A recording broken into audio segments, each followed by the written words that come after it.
கர்த்தருக்கு ஸ்தோத்திரம். கர்த்தராகிய இயேசு கிறிஸ்துவின் இன்ப நாமத்தில் இனிய வாழ்த்துக்கள். இன்றைய தியானத்திற்காக ஜெபித்த பொழுது தேவன் தந்த வசனம் லூக்கா எழுதின சுவிசேஷம் 17ஆம் அதிகாரம் 15ஆம் வசனம். அவர்களில் ஒருவன் தான் ஆரோக்கியமானதை கண்டு திரும்பி வந்து உரத்த சத்தத்தோടെ தேவனை மகிமைப்படுத்தி.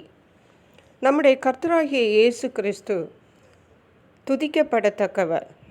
அவர் மகிமைப்படுகிறவர். இந்த தேவன் நம்மில் எதிர்பார்ப்பது நாம் அவருக்கு நன்றி செலுத்துகிறவர்களாக இருக்க வேண்டும் என்று.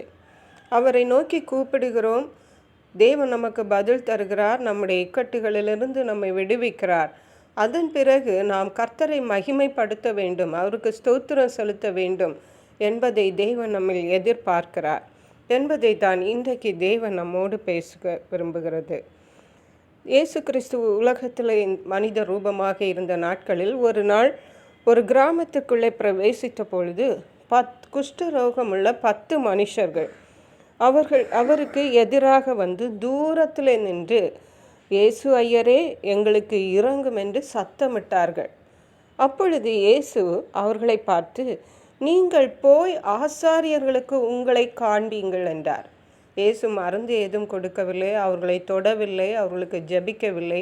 நீங்கள் போய் ஆசாரியர்களுக்கு உங்களை காண்பீங்கள்.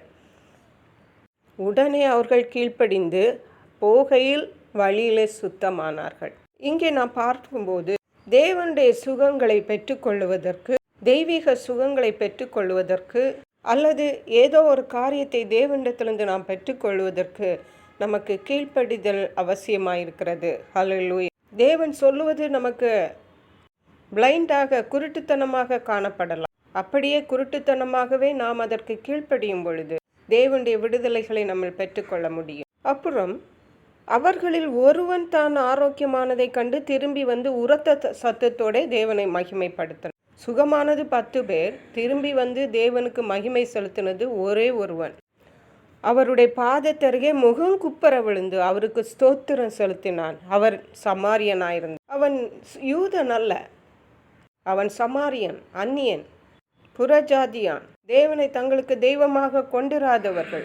அப்பொழுது இயேசு, சுத்தமான பேர் 10 பேர் அல்லவா, மற்ற 9 பேர் எங்கே என்று கேள்வி கேட்டார். இதிலிருந்து நமக்கு என்ன தெரிகிறது என்றால், சுத்தமான 10 பேர், மற்ற 9 பேர் எங்கே என்றால், தேவன் நன்றி அறிதலை நம்மில் எதிர்பார்க்கிறார். ஆசீர்வாதங்களையும் விடுதலைகளையும் தேவனிடத்திலிருந்து பெற்றுக்கொண்டு செல்வது மட்டுமல்ல, திரும்பி வந்து நாம் அவருக்கு மகிமை செலுத்த வேண்டும். ஹல்லேலூயா. அப்போ இயேசு தேவனை மகிமைப்படுத்துகிறதற்கு இந்த அந்நியனை ஒழிய மற்றொருவனும் திரும்பி வர காணோம் என்று சொல்லி அவனை நோக்கி, நீ எழுந்து போ, உன் விசுவாசம் உன்னை ரட்சித்தது என்றார்.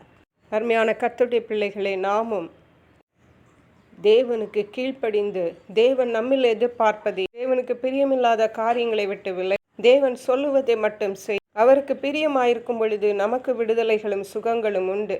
நம்முடைய ஜெபங்கள் கேட்கப்படும். ஹல்லேலூயா. அப்போது நாம் திரும்பி வந்து திரும்பவும் தேவனை நினைத்து அவரை மகிமைப்படுத்த வேண்டும். இதில் நாம் மறந்து போகக்கூடாது. இந்த ஒரு வருடத்தில் நாம் திரும்பி பார்க்கும் பொழுது எத்தனை நன்மைகள், எண்ண முடியாத நன்மைகள் தேவன் நமக்கும், நம்முடைய குடும்பங்களுக்கும், நம்முடைய ஊழியங்களிலும், நமக்கு அருமையானவர்களுக்கும் தேவன் செய்திருக்கிறார்.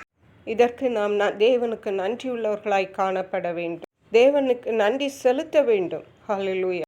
அதனால் இந்த வருடத்தின் கடைசி நாட்களில் இருக்கிற நாம் ஒவ்வொருவரும் மறந்து போகாமல் ஒவ்வொரு நாளும் தேவன் செய்த நன்மைகளை நினைத்து அவருக்கு நன்றி பலிகளை செலுத்துவோம். பக்தர் இவ்வாறாக பாடினார், தேவன் செய்த நன்மைகளை நினைத்து பார், கர்த்தர் செய்த நன்மைகள் யாவும் வியப்பை தரும் என்று. ஹல்லேலூயா. அன்றாட வாழ்வில் நாம் சுவாசிப்பதே தேவனுடைய கிருபை, நடப்பதே தேவனுடைய கிருபை, செயல்படுவதே தேவனுடைய கிருபை. இதற்கு மேலாக எத்தனை நன்மைகள் தேவன் நமக்கு செய்திருக்கிறார். ஆகவே திரும்பி வந்து தேவனுக்கு நன்றி செலுத்துவோம். அதற்கேற்ற கிருபைகளை தேவன் நமக்கு தந்தருளுவாராக. ஜெபிப்போம். எங்களை கிருபையை நேசித்து பாதுகாத்து வழி நடத்துகிற எங்கள் அன்பின் தகப்பனை, ஆசீர்வதிக்கப்பட்ட இந்த நல்ல நாளுக்காக நன்றி. இந்த நாளிலும் தேவனுக்கு கீழ்ப்படியும் போது கர்த்தர் எங்களை ஆசீர்வதித்து விடுவித்து நடத்துவீர் என்றும், அதன் பிறகு நாங்கள் கர்த்தரை திரும்ப வந்து கர்த்தரை மகிமைப்படுத்த வேண்டும் என்றும் தேவன் எங்களுக்கு கற்பித்திருக்கிற நன்றி ராஜா.